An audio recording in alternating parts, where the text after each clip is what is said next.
That's the other big hire that came down in the pipeline in the last 24 hours. Robert Saleh, a 5-year contract from the Tennessee Titans. So Saleh gets his second chance after just a year away from being head coach. Right. He goes back to being Kyle's DC, Yep. which has kind of become now a pipeline. Go to Kyle and rejuvenate your career. Right. And you'll either, as we see, his OC right now is getting interviews, and anybody that's around there, because they know how to win, they know how to coach, and of course they've been around that for so long. Saleh, as we discussed last week, not shocked that he's hired. I mean, again, if you're looking for true leaders, Saleh knows how to lead. He knows how to command a locker room. And as we talked about last week, and I think you were very knowingly of this, anybody that's associated with the Jets a little bit and had a bad run, they go, well, it's the Jets, and there's a lot of things in that stew that make it taste shitty at times, right? It's like the opposite of the car wash. It is exactly right. So that's the thing. And then, we can certainly get into some solid issues with the Jets, but all in all, the defense was top-notch when he was there. Right. They had an eye for top-notch talent as well. Offensively, yeah, there was some maybe mistakes. Zach Wilson, we had to deal with that. He hired a first-time offensive coordinator in Michael LaFleur. Right. Maybe he wasn't quite ready and all of that as well. So I think that, and then, okay, we become desperate, and then we go get Aaron Rodgers. And we get Aaron Rodgers, and that's another thing that I think he could probably, and owners and people who interview him go, well, yeah, that's a weird situation too, right? And I think that's where he gets the benefit of the doubt. I'm glad to see him get another shot because I do think he is a head coach at the end of the day. And I think he's somebody that can lead this Tennessee defense, who we've talked a lot during the year, has got more talent than people realize. It's a better defense than where it was ranked for the year. It just was horrible offensive play that led the defense to really falling apart at times, right? If their offense, I'm going to say this out loud, if their offense just was respectable, I feel like the Tennessee Titan defense would have been a top half of the league type of defense last year. But they weren't afforded that luxury, and you see what Saleh did this year with not great talent in San Francisco and still making it work and being one of the better defenses in the game. And when you go to Tennessee, you have a lot to work with. They have the 4th overall pick in the draft. They have money galore. They got the most. They are first in effective cap space this offseason, Right. $81.2 million. Yeah. So they get the new stadium coming, so they are going to spend money to build up the hype around that team. And one thing I have heard through the cracks, and this isn't surprising, Saleh is expected to hire an experienced offensive coordinator this time around instead of a first-time play caller in Mike LaFleur. Yeah. It sounds like for Cam Ward, they want somebody that has specifically worked with young quarterbacks and can really take control of the offense, which will allow Saleh, something he didn't do with the Jets, to call the defense. And I hope he does that. I think that's something he's learned from the first time around, right? And one, I hope he's heard me say it. I have a relationship with Robert Saleh. He's awesome. I mean, of course I do. He's worked for Kyle Shanahan forever, so I know him. And, there was times when he was with the Jets where I was going, I wish he would call the defense, just like you've heard me say that with other defensive head coaches that are out there. I said the same thing about Raheem Morris in Atlanta this year. This to me, and again, I think highlights the – they got Cam Ward, right? But I don't think any of these OCs that are trying to be head coaches are blowing anybody out of the water as far as that's concerned. Yeah. And so I think they're looking at it going, hey, let's just look at the best leader of men. I mean, let's go there. And we're seeing there's 2 defensive coaches in the Final Four this weekend. Vrabel and Mike McDonald are there. They had the eye to pick out the right offensive guys there to run that side of the ball. And I think we've gotten all a little lost in this. Let's always try to find an offensive genius. Too far. I get it. It's gone too far. Exactly right. And I think this is the right move for this organization. Yeah, Tennessee tried that after firing Vrabel. Yeah, and it didn't work. And I'm not going to say every guy will have the same tenure as Brian Callahan, but it goes to show you, you need to have a little balance. Borgonzi, the GM there in in Tennessee, came from Kansas City.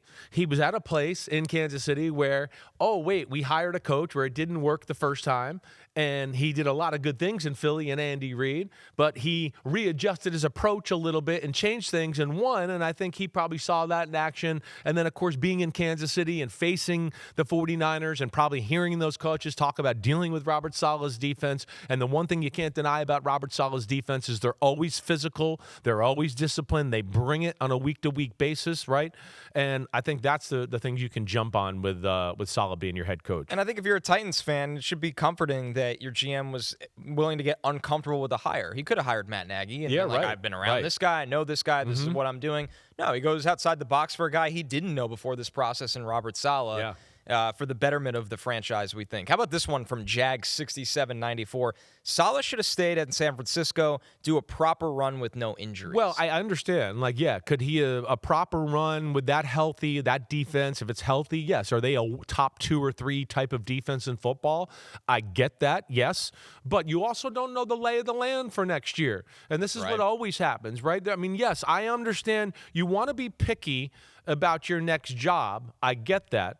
And I've said that with Mike McDaniel, right? I said that last week with Mike McDaniel. Don't just go take a job just to be like, look, I can still be a head coach. Screw you, Miami, right? Because the next job you take will be your last shot. So there's always that little bit of a tentative, hey, you better be picky about that second one, because if you pick wrong on this one and it doesn't work, I think you're going to be done, right? I know there's a few circumstances out there where a guy might get a third try, a.k.a. Mike McCarthy, and what he's being talked about right now. But there's some context that makes that different than most situations. But here, I think, is one where with Saleh, you don't know how many coaching availabilities are going to be available next year. He did a phenomenal job this year to where I think his stock is about as high as it can get with being on the 10th ranked defense with that type of talent on the football field.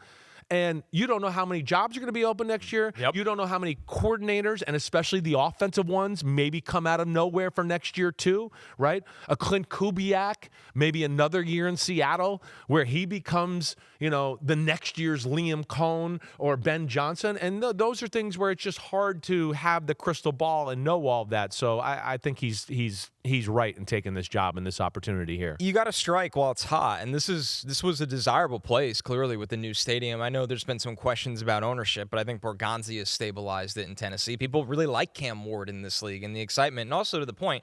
So there's 10 openings this year. Right. I believe there was 9 last year. So that means, 19 openings over the last 2 years. It's crazy. You never know. But next year's probably lower than both I would think like maybe the law of averages, we usually see 4 to 6, right? So these are odd years. And he's probably looking at one of them next year could be the Jets. I'm not going back there, so it's one less for me. Yep, right. It's where he's comfortable. San Francisco's never open. So he played it like, man, this can really cut short next year if I wait too long. I think so. And I think, again, when you talk about the quarterback, he's got an offensive line. Okay, those are two things right off the bat where you go, okay, the Titans' O-line it's real. They got dumped some guys a lot there. of assets into it. It definitely does. And then you come into the defense and you go, all right, yeah, they're going to need a pass rusher, but they got draft picks, they got money, they can make moves that way. You got 2 big-time D tackles in the middle. So you got that right off the bat. They got some other guys in the secondary that I think can do it all as far as cover corners, the safety play. They're going to be able to understand his scheme and play the Seattle 3, and I think they'll be able to dabble in maybe a little bit more man-to-man than even the 49ers could. So with all that, yeah, I like that. The big question, and because this has come up just in private conversations, to your point about 19 job openings the last few years, and I've had conversations with these people in football. I have people that were in football. They're like, isn't this crazy that we're getting like this in the NFL now? And we know it's a what have you done for me lately? But we're all kind of like, what's really social media, the pressure? You got to win now. We get it. But I think here's the inkling that after thinking about it that has come to my brain a little bit as well. The league and the teams are making so much money right now. And the league is such a cash cow and so much dominating American sports. Owners are looking at 5 years, $80 million. Who cares anymore? If I got to fire him after the second year and pay the other, $45, $50 million after that, they don't even care. And I think that speaks to where the league is absolutely dominating our country and the sports scene right now. To piggyback off your point, I was looking at it like this.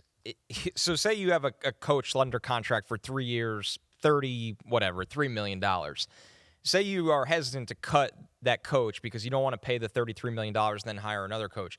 Well, what's the cost of the fan base not having excitement going into next year? That's a very valid point, too. There's a lot of economics in and this. Making it up. You're right. Right. So that's a good point, Connor. Say you cut a coach and it costs you as an owner $33 million, not on your salary cap, just out of your pocket down the next 3 years. But say that you hire a coach that sparks excitement within the fan base, you might double that contract in ticket sales, merchandise, right? Anything. No, you're right. A year of success, everything can. We're going to add a little more to the ticket sale prices. You might get the playoffs, that money, and I think you're right. That's a valid point to where. Don't double down on your mistake. You can move forward and get positive things going and add value to your organization that way. Yo. Thanks for watching, homies. We are now in the NFL season here on Chris Simms Unbuttoned. Hit subscribe to get our weekly picks, game recaps, film deep dives, and much, much more. Thanks again for watching. Subscribe, rate, review. Peace out. You know where to find us.